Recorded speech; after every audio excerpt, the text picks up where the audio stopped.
ईश्वर ने हर किसी को कुछ खूबियाँ और ख़ासियतें दी हैं, तो उसके जीवन में कुछ गुंजाइशें भी रखी हैं।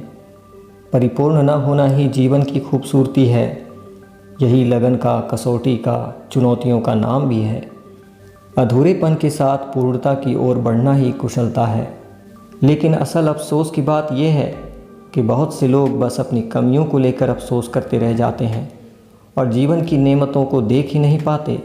दुनिया में जितने लोग हैं, शायद उससे ज़्यादा अफसोस हैं। मैं उतनी गोरी नहीं, मेरा कद उतना नहीं है, मेरी शिक्षा उतनी नहीं है, मुझ में उतना आत्मविश्वास नहीं है, मुझे उतनी आज़ादी नहीं है, मेरा अनुभव उतना नहीं है, मेरे पास उतने अवसर नहीं हैं, मेरी आवाज़ उतनी अच्छी नहीं है, मेरा जीवन साथी उतना सहयोगी नहीं है, मेरे बच्चे उतने प्रतिभाशाली नहीं हैं, मेरा वेतन उतना नहीं। इस तरह के असंख्य अफसोस हो सकते हैं। मुमकिन है आपके पास भी कुछ हो। स्वाभाविक है कि इंसान होने के नाते हम इस भावना से पूरी तरह मुक्त नहीं हो सकते, परंतु इसकी तीव्रता को कम अवश्य कर सकते हैं। जीवन में किसी बात को लेकर अफसोस जितना गहरा होता है, जीवन को लेकर असंतुष्टि का भाव उतना ही गहराता जाता है। यही वजह है कि जब अच्छे खासे सफल और साधन संपन्न लोग कभी गलत कदम उठा लेते हैं तो बाकियों को आश्चर्य होता है कि अरे, इतनी नेमतों के बावजूद उसने ऐसा क्यों किया।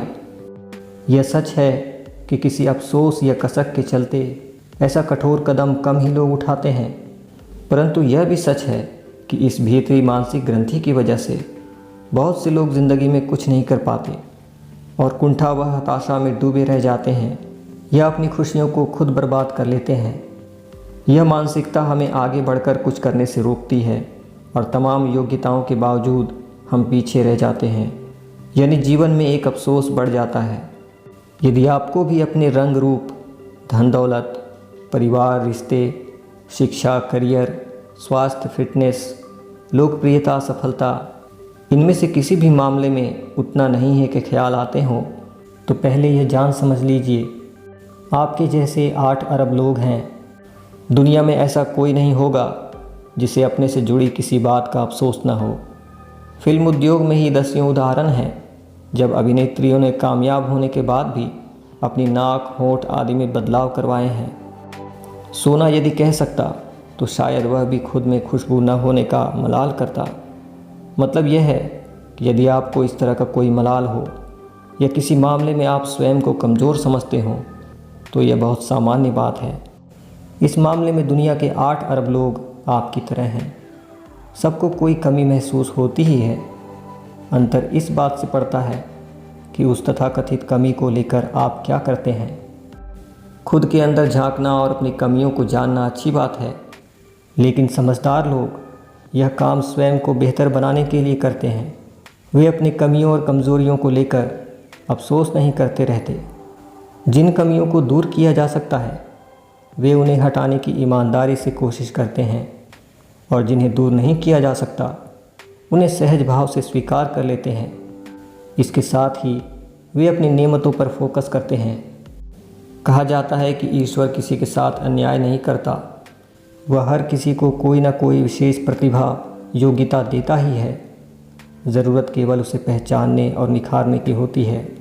इसका फ़ायदा यह भी होता है कि जब जीवन के किसी पक्ष में जगमगाहट होती है तो उसके प्रभाव से कुछ अंधेरे कोने भी रोशन हो जाते हैं। इस सरल सी बात के बावजूद हमारा व्यवहार होता उल्टा है। हम अपनी कथित कमज़ोरियों को ही खोजते रह जाते हैं और हमारी खूबियाँ ऐसे ही रह जाती हैं। आपको सब कुछ नहीं मिलेगा। इस सच को जान लीजिए कि ईश्वर को छोड़कर कोई भी परिपूर्ण नहीं है। हर कोई बहुत सारे मामलों में औरों से कमतर है। जाहिर है आप एक सुंदर, फैशनेबल, अक्लमंद, मजाकिया, गंभीर ये सभी नहीं हो सकते। न ही आपकी चेहरे की सुंदरता के साथ अच्छी आवाज़, रंग, कद, बाल, फिगर और चाल का वरदान मिल सकता है। इसलिए अपनी नेमतों को देखें और उनमें खुश रहें। और हाँ, केवल सुंदरता नहीं, हर मामले में ऐसा करें। सोच बदले तो सब बदल जाएगा। अगर आप पूरे समय नाकामियों और गलतियों के बीच झूलते रहेंगे तो योग्यताएं और विशेषताएं धरी रह जाएंगी। यदि आप अपनी कमियां ही खोजते रहेंगे तो खूबियां सामने होने के बावजूद नज़र नहीं आएंगी। इसलिए कोई व्यक्ति कितना खुश और सफल होगा यह उसके सोचने के तरीके पर निर्भर करता है। और हाँ, खुशी वर्तमान में होती है। भविष्य में खुशियों की कल्पना करना वास्तव में अपने वर्तमान पर अफसोस करना ही होता है। मैं कड़ी मेहनत करके वज़न कम करूँगा और वह दिन मेरे लिए बहुत खुशी का दिन होगा। यह कहने का मतलब है कि अभी मेरा वज़न अधिक है, इसलिए मैं खुश नहीं हूँ। जब मेरा वज़न कम हो जाएगा तब मैं खुश होऊंगा और तभी खुद को पसंद करूँगा। इस नज़रिए को ज़रा बदलेंगे तो सोच पर बड़ा सकारात्मक बदलाव दिखेगा। अपने वर्तमान को स्वीकार करते हुए भविष्य की ओर बढ़ें। अपने वर्तमान स्वरूप में सहज रहें, फिर भले ही आप उसे बदलने की कोशिश क्यों न कर रहे हों। दुनिया आपको बाद में स्वीकार या पसंद करेगी। पहले खुद को पसंद करें और अपनी खूबियों, गुणों और उपलब्धियों पर गर्व करें।